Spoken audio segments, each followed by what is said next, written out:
French Foreign Legion, a unique warrior society, forged from the world's dropouts.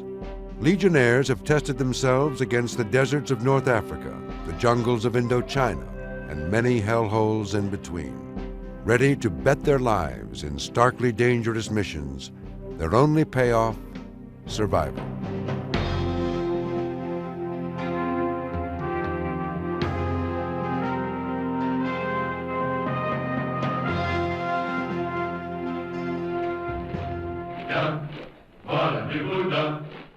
The Foreign Legion holds a mythical place in the public imagination, in the burning sands of Algeria, in remote mud-brick forts,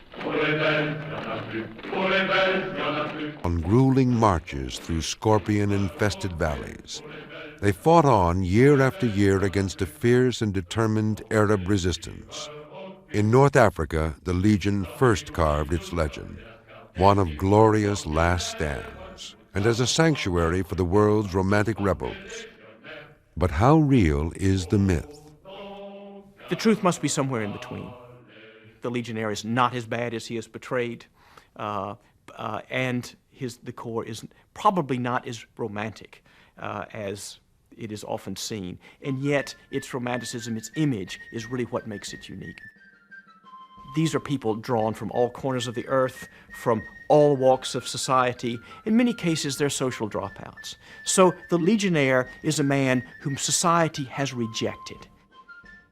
The idea that you can take that person and turn him into a disciplined soldier fighting for France, this is what makes the Legion unique in military history. From the very first, the Legion offered a home for the veterans of Europe's battlefields, who in the 1830s drifted to the taverns and back alleys of France. There, they became troublemakers, gamblers, and thieves. There were many old soldiers, ancient soldiers that became civilian, that were turning around the street of Paris. People sitting in cafe doing nothing are always potentially dangerous. On March 9, 1831, France's King Louis-Philippe ordered the creation of a new regiment made up exclusively of non-Frenchmen. The purpose was clear: to rid France of foreigners. The Legion was a social dustbin. That was what France wanted it to be. Get these guys out of France. They were causing chaos. France was in the middle of political turmoil. Ship them to Algeria. What the Legion did with them, they could care less. Get them killed, it didn't matter. Military service in Algiers in the 1830s was extremely hard. The land was hot and arid. Soldiers died in large numbers from disease. And so it was in North Africa that legionnaires first tested their mettle. When they started the war in Algeria, they were accustomed to war in Europe, and they changed totally going to Algeria.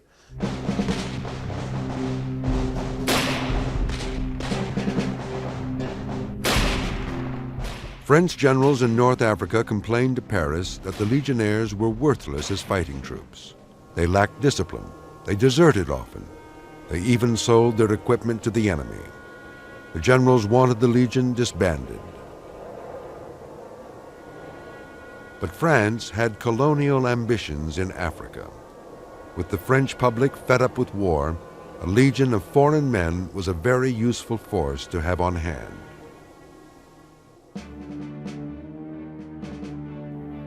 Though the Foreign Legion at first tasted defeat, it toughened them. Soon they would earn their reputation for mad bravery at the fortress city of Constantine.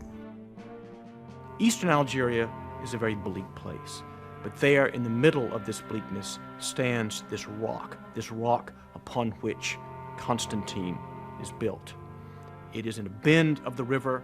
On three sides, it is sheer cliff walls upon which the walls of the city are built. It is approachable only along one narrow passage. The ruler of Constantine was Ahmed Bey. The French had a score to settle with him.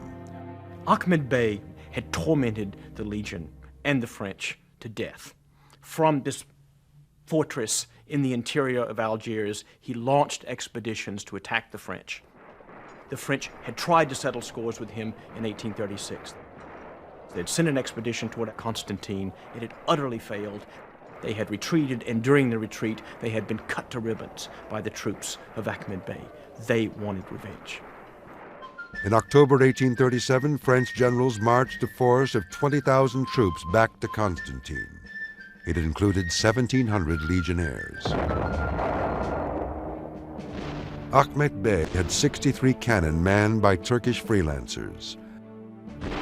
French forces trained their guns on the wall to smash a breach in the defenses. It's like a fortress. You have to crush a wall somewhere to get in. And for that you need lots of ammunition and guns, cannon. And then after that you have to get highly trained unit to penetrate rapidly, quickly into the fortress. It took 2 days of constant bombardment. Finally, French gunners smashed a hole through the wall. A messenger was sent in. He urged the Algerians to surrender, but the defiant Arabs sent him back with the following response: "If the Christians lack powder, we shall send them some. If they have no more biscuits, we shall share ours with them. But as long as one of us lives, they will not take Constantine." The French launched their attack. When the first wave poured in through the breach, an inner wall still blocked its way. The Arab defenders set off a powerful mine. French fighters were buried amid the ruins. Survivors poured out of the wall, shouting to their comrades to flee. But the Arabs had made a serious mistake. The explosion had blown open the inner wall.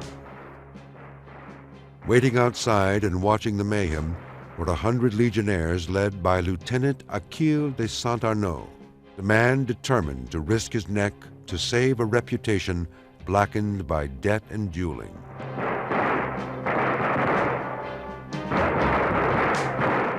Saint-Arnaud hurled his men into the breach. In letters to his brother, Saint-Arnaud recounted how he and his men stormed through the narrow streets. "What a scene, brother, what carnage. The blood flowed down the steps. Not a cry, not a complaint escaped from the dying men. We killed and died with this hopeless rage that makes you grit your teeth and consigns the cries to the bottom of your soul." This is the first moment when the Legion really performs effectively in battle. This is the moment when they show a glimmer of heroism. Despite the success at Constantine, French generals remained contemptuous of the Legion. One of its harshest critics was Thomas Bugeaud, who was named Governor-General of Algeria in 1840. He hated Algeria, and he hated the Foreign Legion. If he had had his way, he would have disbanded it altogether. But Paris was not about to do away with the Legion, because every dead legionnaire was a Frenchman's life spared. Forced to keep the Legion regiments, Bugeaud trained them mercilessly. Under his iron-willed command, the Legion began to look like a real fighting force. By 1860, the Legion had been transformed. The march or die reputation began to be formed.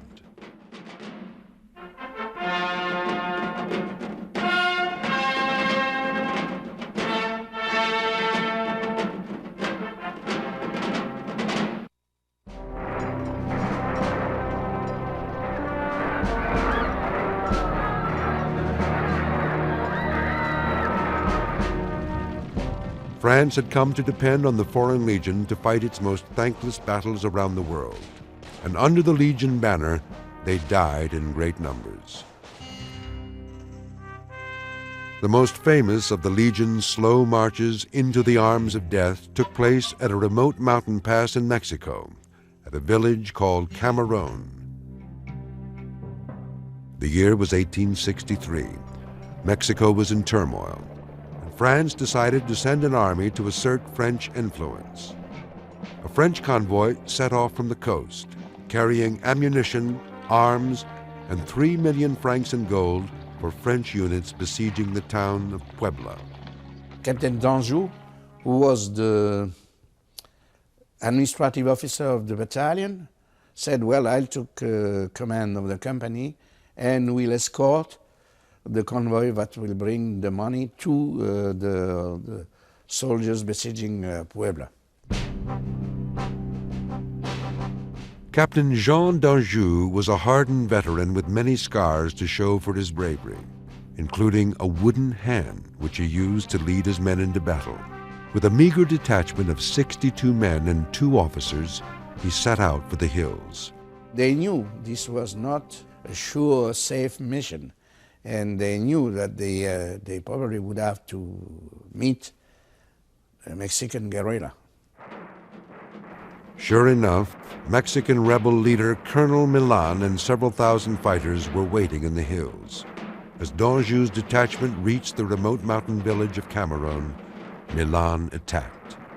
D'Anjou ordered his men to take up defensive positions in an abandoned farmhouse. Within a matter of hours, over 2,000 Mexican infantry, cavalry, and guerrilla troops surrounded the farmhouse. D'Anjou realized that the odds against him were absolutely hopeless. However, he wanted his men to go down fighting. He gathered them all together and he asked them to take an oath that they would not surrender.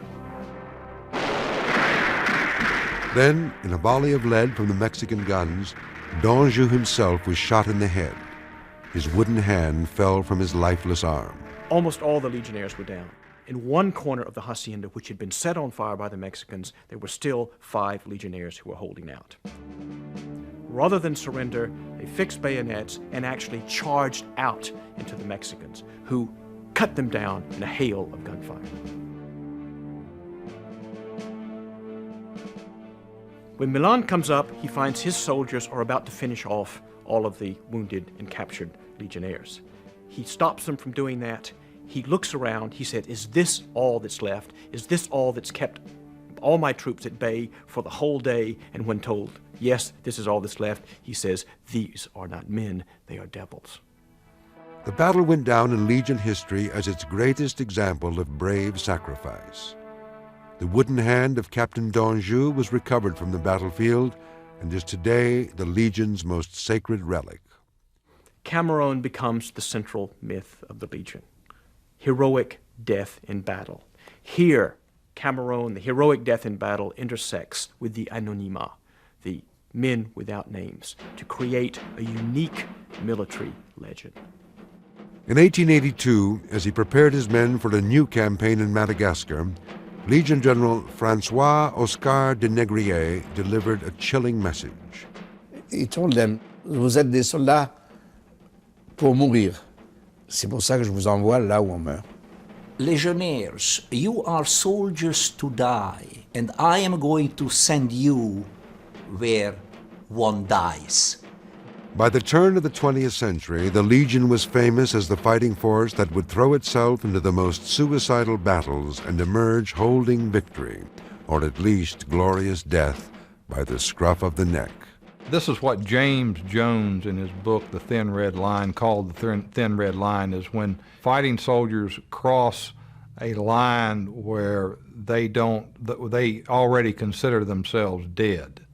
Then they don't have to worry about dying. And I always thought that there was a majority of the people in the French Foreign Legion really didn't care if they saw the sun come up the next day. The legend of the Legionnaire as a flawed hero unfolded. He was the deposed prince, the defrocked bishop, the banker caught with his hands in the till. He was a common criminal who redeemed himself in his own blood.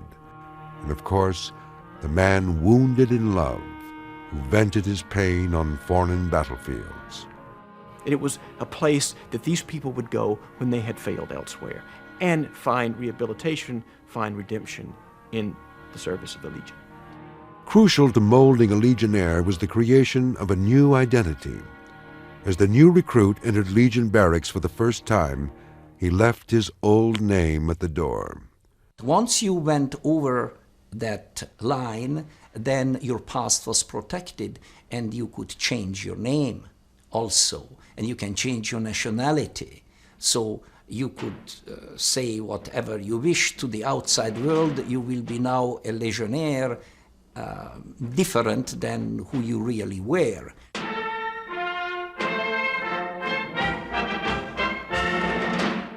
The tales of the Legion's exploits were told the world over and inspired young men everywhere to join up. Since I was a child, I heard about the French Foreign Legion. It seemed to me one of the most interesting unit of men existing in the world, and this exerted a great attraction on me. Much of the Legion folklore is about officers whose fearlessness galvanized their soldiers at the deadliest moments in battle. The idea was the officer wasn't supposed to fight. He wasn't there to fight, he was there to lead. And if a man had panache, if he had a certain style, especially in a unit like the Legion, where leadership was not oral, it was not verbal, it was visual, because the legionnaires often didn't speak any French. The officer who knew no fear and the fighter who had no past proved to be a deadly alchemy. It would turn the Foreign Legion into one of the most feared bands of fighters in the wars of the next century.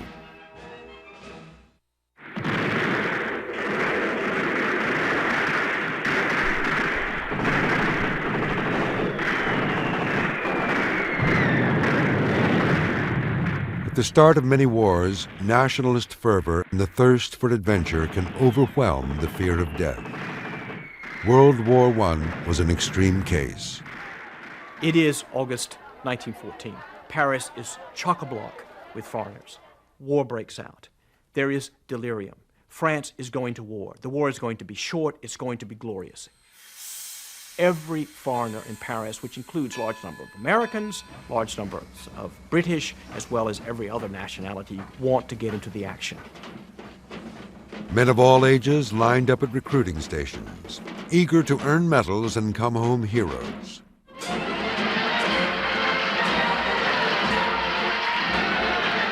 "44,000 men from 51 nations joined the Foreign Legion. When these new volunteers joined the Legion, there was a culture clash. These old Lascars from Africa, veterans of colonial wars, covered with tattoos, with wounds, with scars, all of a sudden met the sort of middle-class, idealistic volunteers. These two were destined not to get along. There were fights, there were arguments, there was a gulf of dissension between the two groups. The dislike the old warriors felt for the new volunteers was tempered by the flames of battle.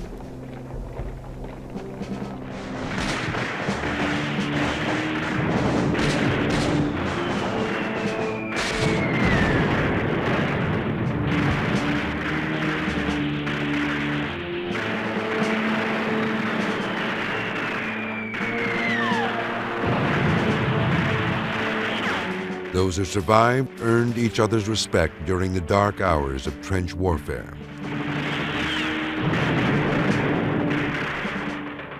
Every unit had to adapt to the new conditions of trench warfare.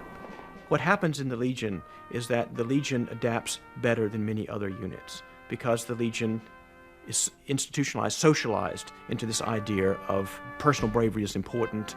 Don't think about living to fight for another day, attack, and we don't care if we live or die. One of the deadliest battles of World War I was the Battle of the Somme. There, 1,264,105 men died on both sides. It was to this huge body count that American poet and Foreign Legionnaire Alan Seeger added his name. In the Legion tradition, he had already accepted his own death. In a poem written shortly before his last battle, "But I've a rendezvous with death at midnight in some flaming town, when spring trips north again this year, and I to my pledged word am true. I shall not fail that rendezvous."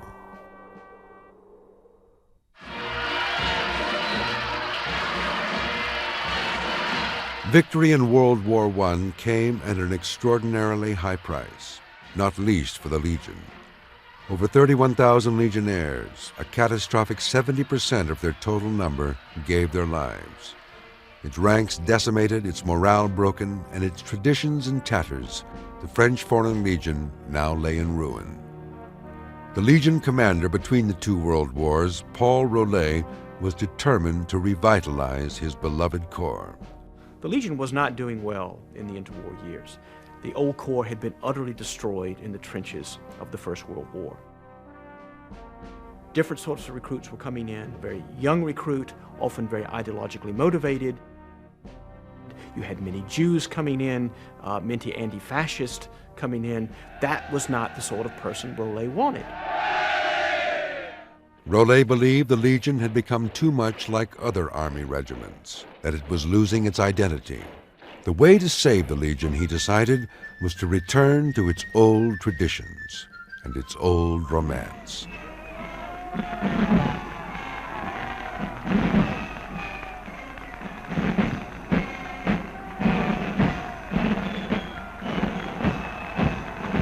He reached back. He had to recreate the uniforms.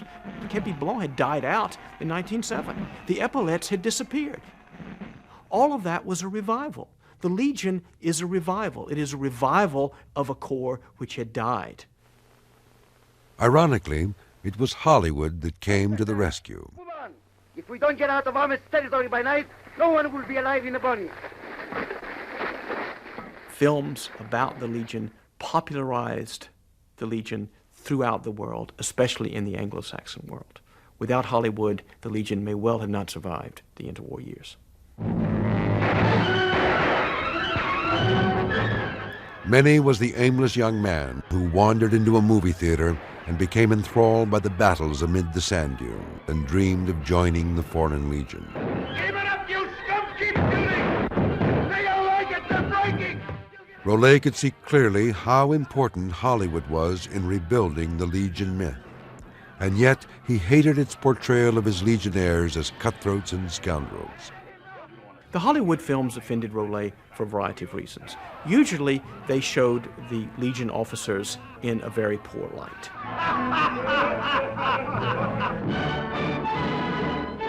The Geste brothers, what do? They kill their NCO, Sergeant Markov, they burn French property, and they desert. You think Rollet is going to be happy about that? Of course not. On the other hand, the Geste brothers were precisely those people that Rollet would have loved to attract into the Legion. The romantic figure who is on the run from the law, who flees into the Legion to protect the good name of his family. It was not realistic, of course. Everybody knew it was not realistic. But it was founded on a background which was always the background for Foreign Legion. We're in a state of war with some Arab tribes. You men are badly needed here. I don't know if movies attract new soldiers, but they kept the spirit of the Foreign Legion living in the mind of people. Present! Hurt! They make the Foreign Legion always living. It took both the determination of General Rollet and the romance of Hollywood to get the Legion back on its feet. And it would happen just in time. Now the next great war loomed on the horizon.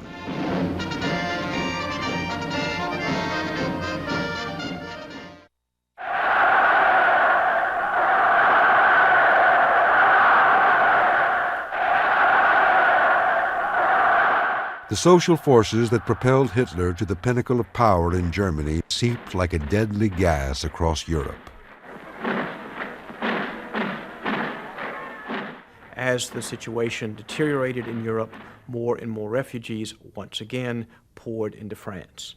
Many of them were Jews, communists, Spanish Republicans. Once again, what was France going to do with these refugees? The Legion, the traditional solution, put them in the Legion.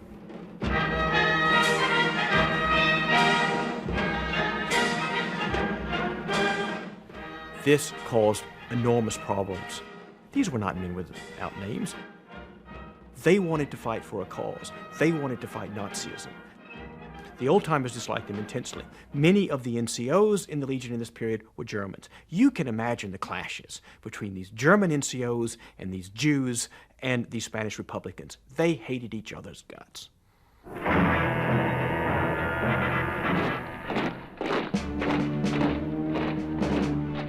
In June 1940, France capitulated to Berlin's demands and under Marshal Philippe Pétain effectively became an ally of Germany. It drove a wedge in French society and created two nations. The Vichy government that bowed to Hitler, Alors aux enfants de la patrie, le jour de gloire est arrivé. and the Free French, led by General Charles de Gaulle. On June 18, 1940, General de Gaulle called for continued resistance to the Germans and formed the Free French Army. General de Gaulle appeals to all Frenchmen of the land armies, navy and air force, and all French specialist workmen in England to join him in continuing the fight against the aggressors. The split in France could not but divide the Legion itself. Almost every Legion unit decided to remain loyal to the Vichy government. One unit, however, made a different choice. The 13th Demi Brigade, which found itself in Great Britain during the fall of France. There they decided to rally to the Free French. The Legion 13th, when he first started out, was his only fighting troops. Only. And without the Legion, the Free French would be really nothing. They went to Africa, they fought in Eritrea against the Italians, then they moved into Syria. And it was in Syria that you had the fratricidal conflict between the 13th and the 6th Regiment. On June 20th of 1941, outside the Syrian city of Damascus, the 13th came face to face with a unit of the Legion's 6th Regiment, who were allied with the Nazis. It was difficult for the Legion to fight Legionnaires. Legion against Legion. Jack Hazy, a young American serving with the 13th, was among those injured fighting the Legionnaires of the 6th Regiment. I was in front command of the 2nd Company and got a burst of machine gun. 4 bullets came and ripped across my face and took away the jaw, cut my vocal cords, and that's why I talk this way for the last 50-odd years. I don't think they had really the will to fight us like we had to fight them, although they outnumbered us by at least 3 to 1. Hyped up, and so we had to win. We knew it, and we would win, and we did. When the ceasefire came in Syria, the legionnaires of the 6th Regiment were asked to join the 13th Brigade to go on the fighting against Germany. Most of them joined the 13th Brigade. So there was only one Legion after that. What's the Legion about? The Legion is about risk. The Legion is about fighting and dying. The Legion is about sticking your neck out. There in the 13th, there was a number of people who were willing to do that. They took what I would call the traditional Legion response. Go for it. One of the greatest battles the 13th Demi Brigade fought during World War II was at Bir Hakeim on the North African front. Bir Hakeim was at the southern end of a long line of British defenses, a triangle of bunkers and small hills manned by French forces, among them the men of the Legion's 13th Demi Brigade. On May 26, 1942, German General Erwin Rommel feinted a frontal assault on the long British line, then swung his forces in a southward arc to outflank the British positions. But at Bir Hakeim, Rommel ran into a brick wall. That brick wall was the 13th Demi Brigade of the Foreign Legion. They stopped cold an Italian armored assault, destroying 32 tanks and taking 91 prisoners. It was a remarkable feat. There were so many abandoned Italian tanks around the position that when the Germans and the Italians were coming by, they just assumed that that was an Italian position. So they came right in. And of course, they walked right into the arms of the Legion themselves. Commanding French forces, General Pierre Koenig led hit-and-run missions with Legion and other French units against the German supply lines, which had become dangerously overextended. Within a few days, the Axis assault seemed to have withered. But then the Italians breached the line to the north, the Axis forces poured through, the Legion was cut off. Rather like at Cameroon, the Legion becomes an island in an Axis sea. The camp was under continual bombardment. The French fended off assault after assault. The Legionnaires held on under a withering fire, even as their supplies were running out. The Germans sent several offers to surrender and never wanted to surrender. And after 2 weeks of battle like that, they escaped through the night, through the minefields, and brought back in the British and French line all their equipment and people. It was the rendezvous d'honneur, a rendezvous with honor. Though ultimately forced into retreat by the Germans, they had stalled the Axis advance.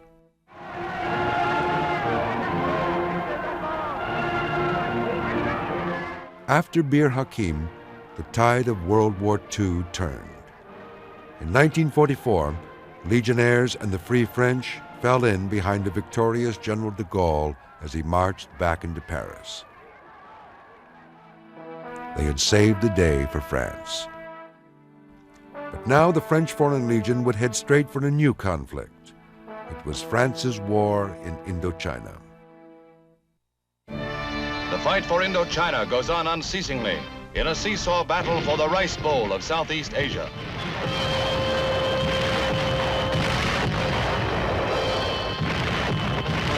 There certainly is no accident for the French Foreign Legion to end up in desperate situations, heroic events, because they are being sent precisely to those places where such action and situations can be expected. It was called the Dirty War. Vietnam, then known as Indochina, was still a colony of France. It had become a quagmire where French rulers grasped at the straws of a bygone colonial era. Many in France wanted to retain the colonies. But with public opinion divided, the government dared not draft French boys to fight in Indochina. This was a war for professional soldiers only. A unit of the famous French Foreign Legion goes into training at Algiers. Indochina was a destination that we at the Legion, when we were in North Africa, all dreamed of, because we knew there was action. It may be difficult to understand for some people why certain men want action.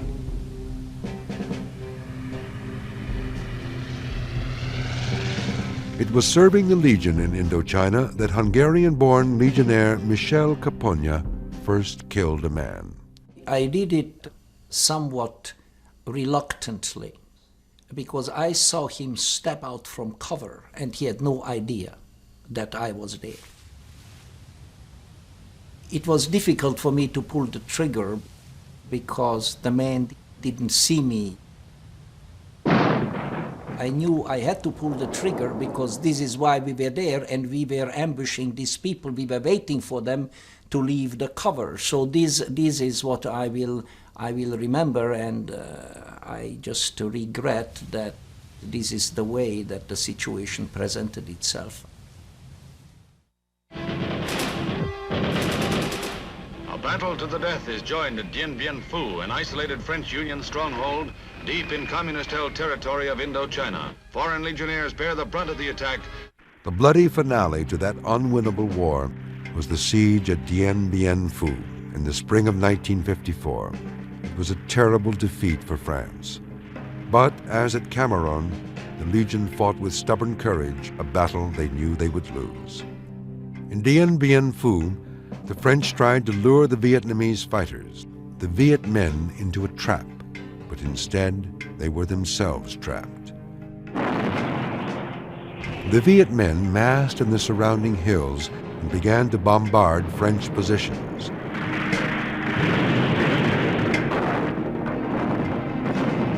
French guns hammered back at the hillsides.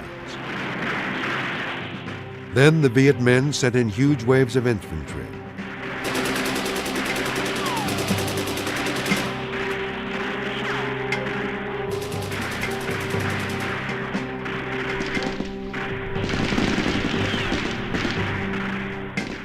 Surrounded, their airstrip destroyed, the Legion's only means of resupply were parachute drops.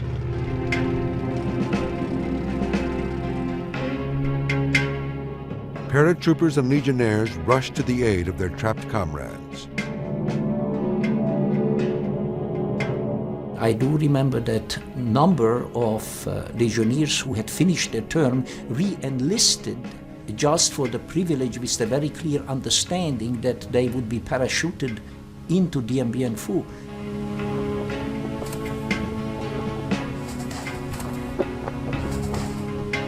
Entire battalions of the French Foreign Legion volunteered to parachute into Dien Bien Phu. And many people parachuted who never jumped in their lives. It was so dire the need to reinforce people. The legionnaires fought back hard, but the Viet Minh had more men to throw into battle. The legionnaires did not.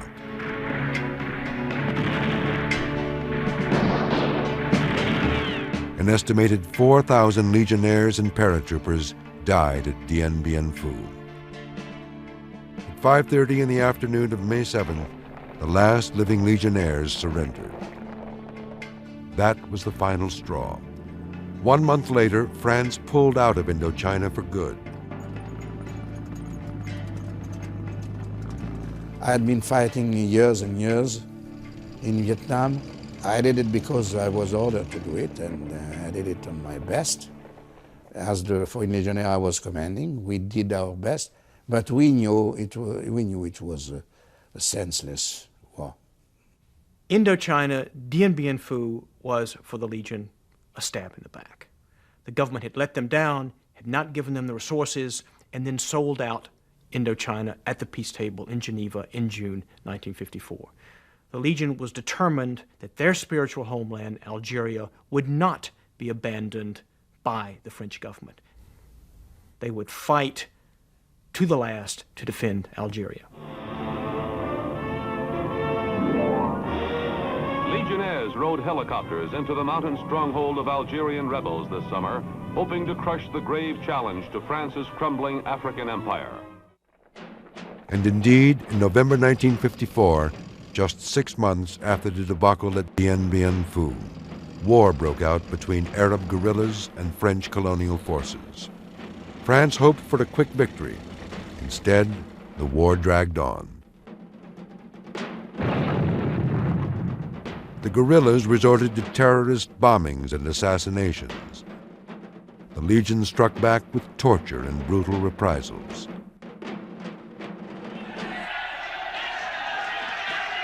The Arab population wanted independence. The French nationals living there were determined their home would always remain a part of France.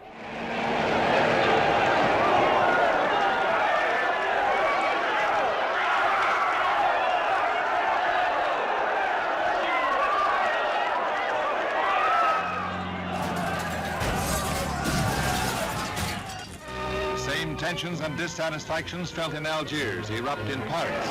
In 1958, de Gaulle had been swept to power, pledging to keep Algeria French. Armed with an overwhelming popular mandate, General de Gaulle flies to Algeria. The French settlers, the so-called Pieds Noirs, hailed him as their champion. By 1960, the Algeria question had become a political minefield. As de Gaulle maneuvered ever more cautiously, the Pieds Noirs suspected he was going to cut the colony loose. It was a slap in the face. And for the Foreign Legion, it was the final betrayal. I know their sentiments.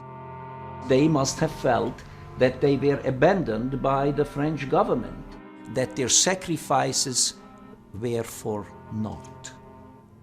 On the morning of April 22nd, 1961, Algiers awoke to the news. Algeria erupts into civil war as 4 retired French army generals lead the seizure of the city of Algiers and other key points.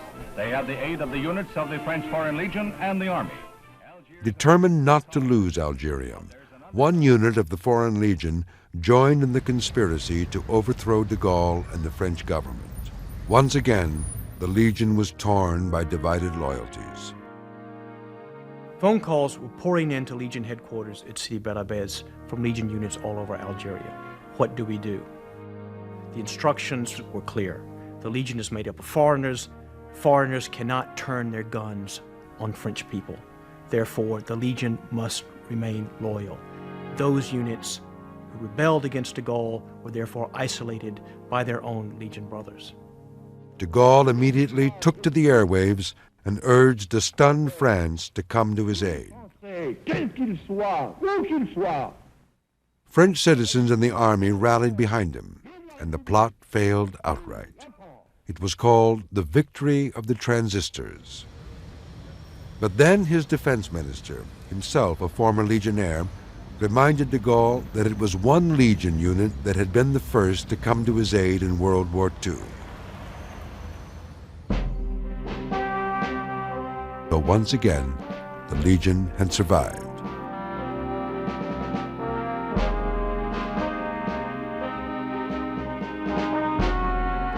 They are lost in their country, no work, they don't know where to go, what to do. So they join the Foreign Legion because they are sure to find not a family, but a place where you can live and find other people with which you'll do something. Whenever there was danger, difficulty, controversy, questionable circumstances, they would send the French Foreign Legion.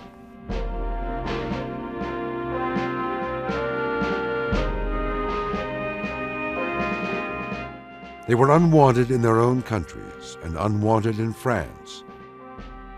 But they served France well in war after war.